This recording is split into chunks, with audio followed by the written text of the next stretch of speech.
And now I want to hand it over to the President of Ukraine, who has as much courage as he has determination. Ladies and gentlemen, President Putin.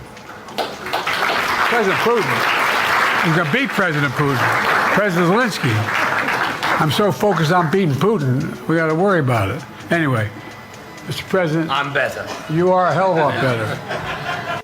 During a recent international summit, U.S. President Joe Biden mistakenly referred to Ukrainian President Volodymyr Zelensky as President Putin and U.S. Vice President Kamala Harris as Vice President Trump. These errors have amplified calls for Biden to consider stepping down amid concerns about his age. At the conclusion of a NATO summit in Washington, D.C., which included 23 allied world leaders, President Biden spoke about the importance of protecting Ukraine from Russian aggression. However, when introducing President Zelensky, he inadvertently called him by the wrong name, saying, "Now I want to hand over to the President of Ukraine, who has as much courage as he has determination. Ladies and gentlemen, President Putin." Biden quickly attempted to clarify the mistake, explaining, "I'm so focused on beating Putin." President Zelensky humorously responded, "I'm better." To which Biden replied, "You're a hell of a lot better."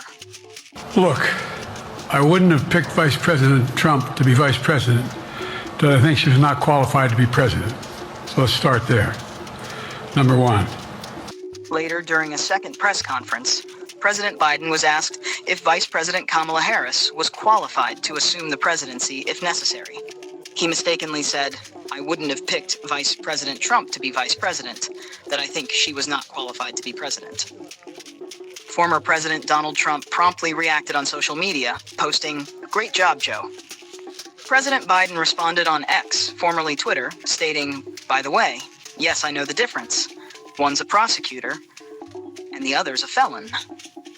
President Biden later addressed concerns about his health, emphasizing the need to allay such worries by appearing more frequently at public events.